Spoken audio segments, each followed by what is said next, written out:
안녕하세요. 크립토TV입니다. 그냥 가볍게 넘어가기엔 꽤나 큰 이벤트를 앞두고 있어서 조금 더 구체적으로 다뤄보도록 하겠습니다. 세계에서 가장 유명한 이 기업가와 정치인은 도대체 왜 이러고 있을지를 한번 곰곰이 생각을 해보시면 좋을 것 같은데요. 일단 일론 머스크는 본인의 트위터 계정 사진을 본인이 직접 이렇게 바꿨었죠. 눈으로 지금 비트코인 과제화를 외치고 있는데 이걸 바꾸는 변경한 당시에 이제 바이든 대통령이 대선을 사퇴를 했었고요. 또 일론 머스크의 전용기가 비트코인 컨퍼런스가 열리는 그 도시 근처에서 발견이 되면서 근데 이분은 연사로 초청받진 않았었거든요. 그럼에도 이 컨퍼런스에 나와서 머스크가 비트코인 관련 한마디 하는 거 아니냐 이런 기대감이 서서히 올라오고 있다고 합니다.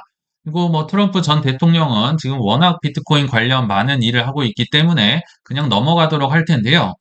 이들이 과거에 어떤 일을 했는지는 그렇게 중요하진 않은 것 같습니다. 예전에 뭐 테슬라가 도지랑 비트코인 결제를 받겠다느니 뭐 비트코인 채굴을 미국 전체 걸 뭐 내가 다 하겠다느니 이런 것도 물론 중요한데 앞으로가 더 중요하잖아요. 앞으로 어떤 기폭제, 촉매제가 나올 것인가. 그래서 그 중에 하나가 이제 코앞으로 다가온 비트코인 2024 컨퍼런스가 아닐까 생각이 드는데요. 내슈빌에서 이제 7월 25일에서 27일에 시행될 예정이며 7월 27일 마지막 날에 드디어 끝판왕인 트럼프가 연설을 하러 나옵니다. 그러니까 사람들은 다 어떤 얘기를 할까? 뭐 새로운 거 뭐 나오는 거 없을까? 지금 트럼프에 다들 주의를 기울이고 있는데요.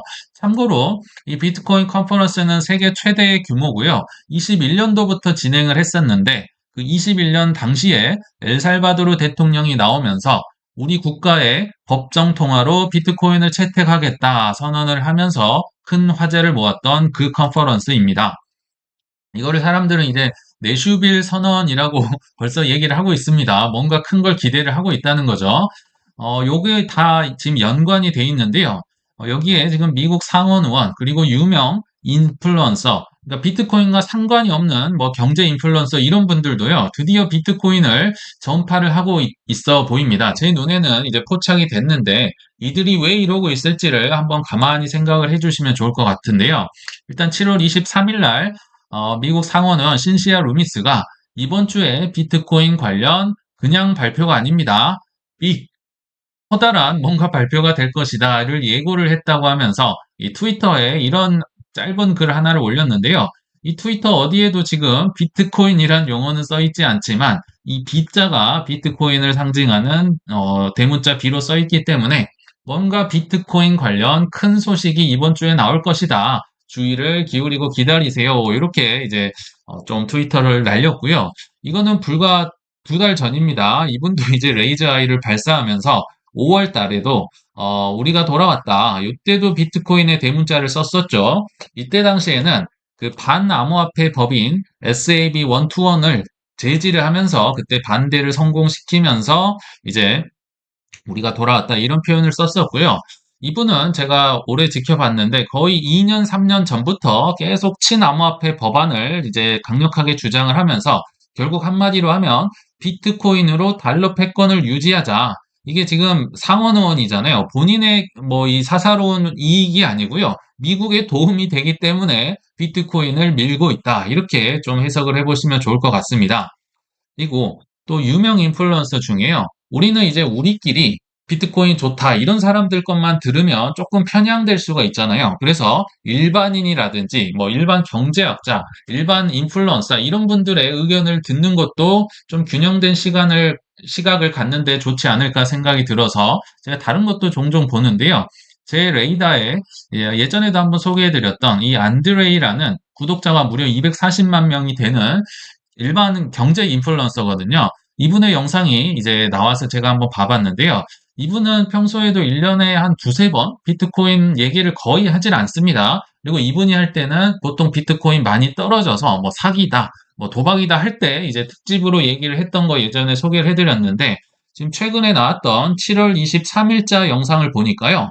왜 미국이 이제 비트코인을 그것도 조만간 사기 시작할까, 살 수 있을까, 이런 영상을 이제 14분짜리를 올렸더라고요. 그래서 한번 쭉 들어봤죠. 근데 참 놀라웠던 게, 이 영상에 제민이라는 미국 코인 거래소 있잖아요. 여기에 협찬을 받으면서 이 인플루언서가 제미니 거래소를 홍보를 해주기 시작합니다. 뭐 땡큐라고 하면서요. 그리고 레리 핑크의 최근 CNBC 인터뷰 한번 소개해 드렸잖아요. 그 레리 핑크의 영상을 거의 중요 부분을 다 얘기를 하면서 심도 있게 다뤘었고요. 뭐 돈나무 언니가 뭐 비트코인 몇 억 간다 이런 얘기를 숱하게 언급을 한 다음에 이제 이 영상의 마지막에 나 근데 비트코인 들고 있는데 내 포트폴리오에 20에서 25% 보유하고 있어. 뭐 이런 충격적인 얘기까지 합니다. 그러면서 한마디를 덧붙이죠. 근데 비트코인 영원 갈 수 있으니까 조심해야 됩니다. 하면서 근데 영원 가도 난 75%가 있다. 이렇게 하고 진짜 마무리가 됩니다.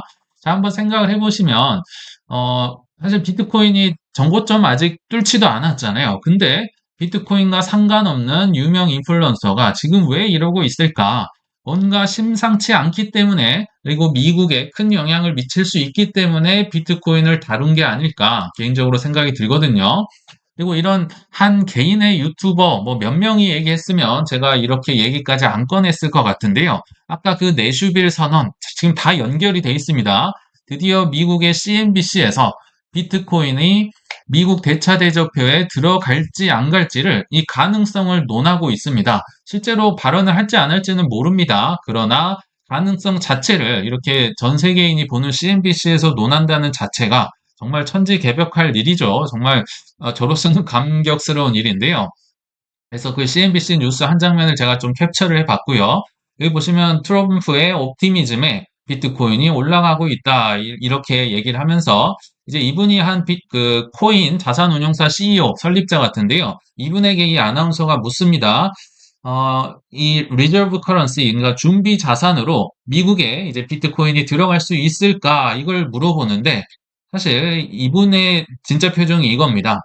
아시겠지만요. 좀 배운 분들은 비트코인을 그렇게 좋아하지 않습니다. 그리고 웬만한 기업 대표님들도 좋아하지 않습니다. 나 똑똑하고 나 주식 부동산으로 돈 많이 벌 수 있는데 굳이 저렇게 보호도 되지 않고 나라에 역행하는 비트코인을 준비 자산에 넣는다고 이 CNBC의 아나운서 중에서도 그 조 아저씨를 빼면요. 전부 다 이런 표정으로 비트코인을 바라본다는 점 일단 참고를 해주시면 좋을 것 같아요. 그만큼 이제 뭐 기회가 있다는 뜻이기도 하겠죠.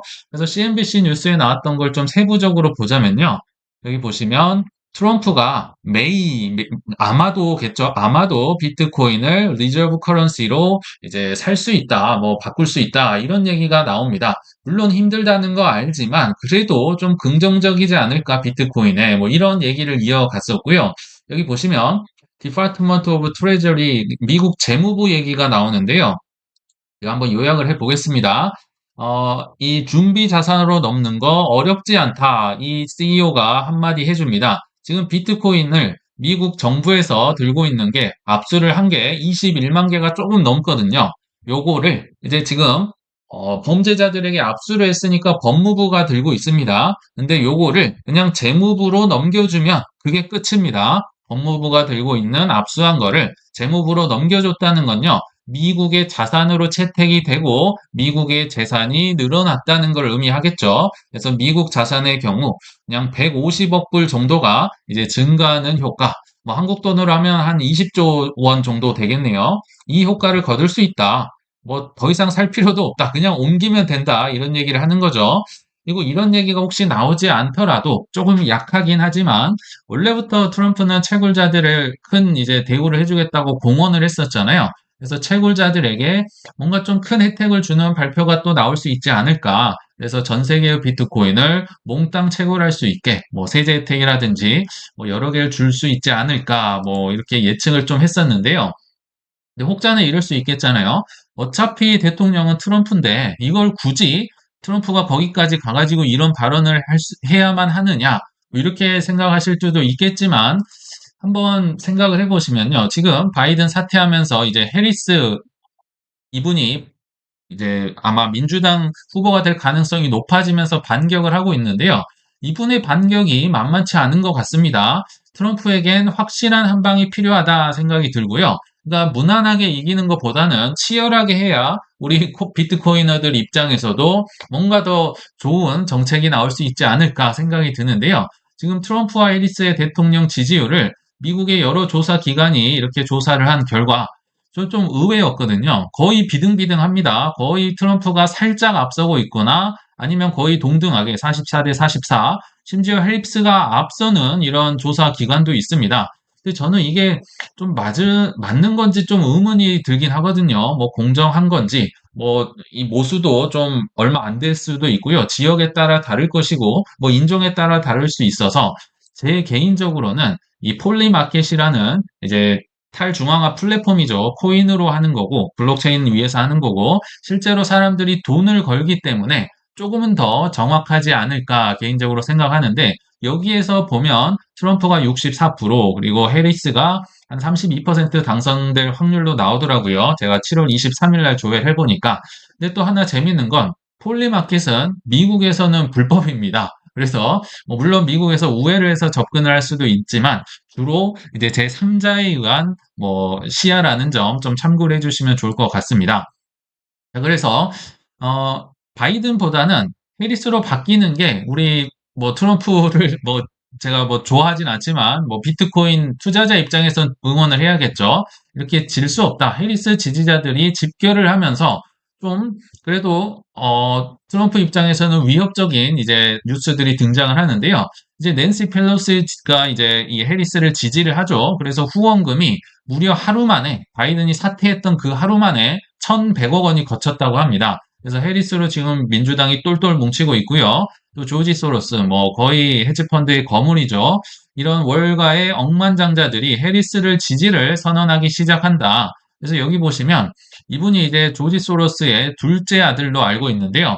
원래는 첫째 아들이 조지 소로스를 그 사업을 물려받으려고 했었는데 그 첫째 부인에게 나왔었거든요. 근데 그분이 조금 조지 소로스랑 사이가 틀어지면서 이 둘째 아들, 음, 40살도 안 된 것 같습니다. 이분이 이제 조지 소로스를 물려받을 텐데, 작년 6월에도 이미 해리스랑 뭐 워낙 친하게 지내면서 이 민주당을 굉장히 후원을 많이 하는 이제 조지 소로스 펀드거든요. 그래서 뭐 워낙 여기에서도 이제 많은 그 후원금이 들어왔다고 하고요.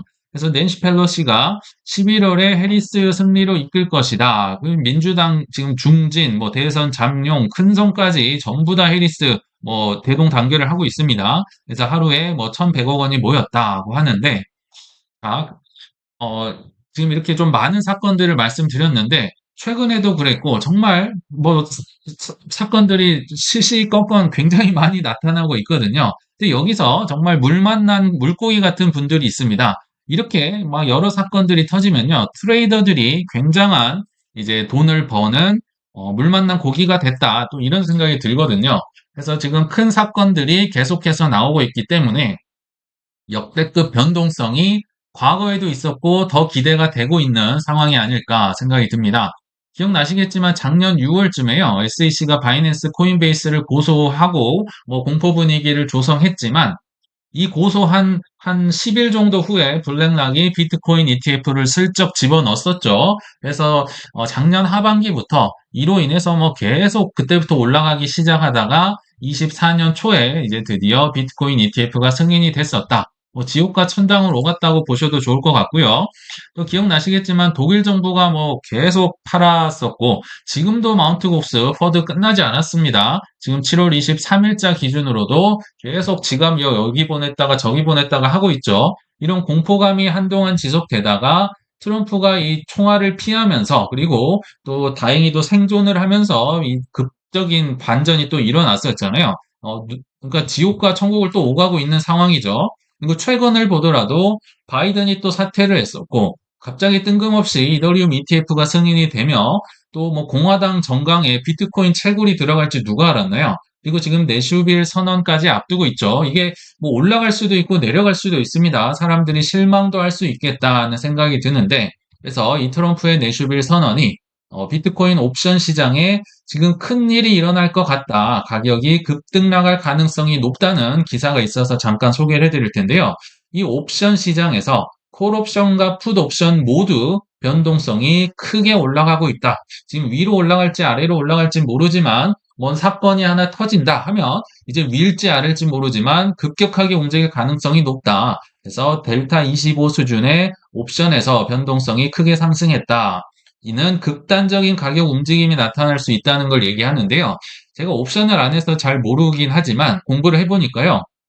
이 델타라는 게 분모는 기초자산의 변화분, 뭐 예를 들면 비트코인이 있겠고요. 뭐 주식이나 달러가 있겠죠. 분모에는 옵션 가격의 변화분이 올라갑니다. 그러니까 어려우면 쉽게 얘기하면 한 특정 사건에 대해서 민감하게 반응하는 정도가 지금 점점 올라가고 있다는 거죠. 그래서 이 내슈빌 선언으로 인해서 위로 갈지 아래로 갈지가 크게 좀 변동될 수 있다는 얘기를 하고 있고요. 또 하나를 더 변동성 지수를 제가 체크를 해봤습니다. 데리비트라는 옵션 전문 거래소입니다. 여기에서 비트코인의 변동성 지수, 본인들이 개발을 한 게 있습니다. 여기 보시면 DVOL이라고 해서 지금 67까지 올라가면서, 그러니까 지난달이 50 수준이었는데 67, 그리고 계속 올라간다는 거죠. 그래서 지금 변동성이 확대가 되면서 위로 갈지 아래로 갈지 모르지만, 변동성 확대되고 있다. 근데 저도 이제 항상 확실히 확인을 하는 경향이 있잖아요. 이 옵션 거래소 데리비트를 그래서 홈페이지를 들어가서 한번 살펴보니까 정말 이런 지수가 있더라고요. 비트코인 변동성 지수라고 해서 DVOL이라고 있는데요.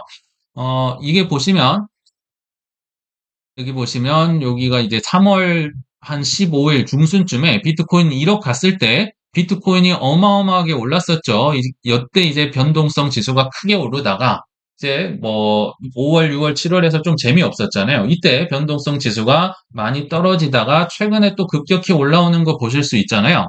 근데 이게 조금은 주식 시장의 그 변동성 지수 또는 그 공포의 탐욕 지수랑 약간 다른 부분이 있는 게요.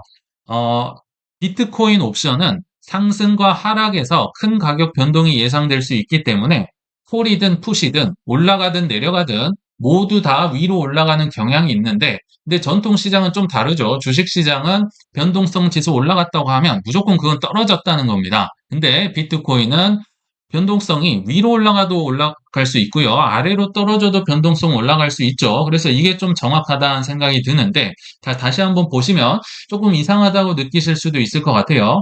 자, 1월 달에 비트코인 변동성 올라가는 거, 뭐 올랐으니까 이해가 됩니다. 근데 우리 기억나시겠지만 5월에서 7월까지 재미없었잖아요.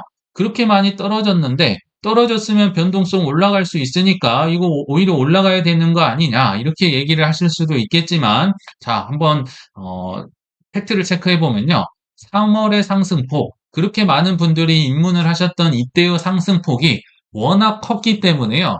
최근에 이 하락폭은 정말 아래로 들 정도로, 그러니까 얼마 안 떨어졌다는 겁니다. 3월에 오른 거에 비하면 최근 하락폭이 그토록 낮았구나. 그러니까 사람들이 많이 들어왔었겠죠. 그래서 우리가 느끼기에 뭐 죽을 것 같이 힘들 수 있었겠지만 상승폭에 비하면 별거 아니었구나. 이렇게 이제 DVOA를 해석을 해주시면 좋을 것 같습니다. 자, 그래서 결론에 한번 와봤는데요. 장기 우상향 자산 사서 쟁여놓든지 아니면 여전히 거부하든지 이제는 판단을 해야 될 시기가 아닐까 생각이 듭니다. 비트코인은요, 변동성이 큰 위험한 투자가 맞긴 하지만 팩트를 따져보자면 2009년에 탄생한 이래로 거의 1원짜리, 10원짜리였잖아요. 이게 1억 원을 최근까지 돌파를 했었고, 또 스테이블 코인의 발행사인 테더사가 24년 1분기 기준으로 1인당 수익이 전 세계의 날고기는 금융기관, 여기 뭐 JP모건, 골드만삭스, 모건 스탠리, 뱅크 오브 아메리카를 완전히 압도하고 있습니다. 1인당 수익률입니다. 이 무슨 얘기냐면요. 아직도 제도권 채택이 덜 된 이 자산은 과거에도 올랐고 앞으로도 꽤 오를 거란 얘기입니다. 다만 뒤로 갈수록 비트코인의 상승폭은 작아질 수 있으니 사이클 하나하나를 소중히 여기면서 잘 투자해 가시길 바라며 이만 물러가겠습니다. 시청 감사합니다.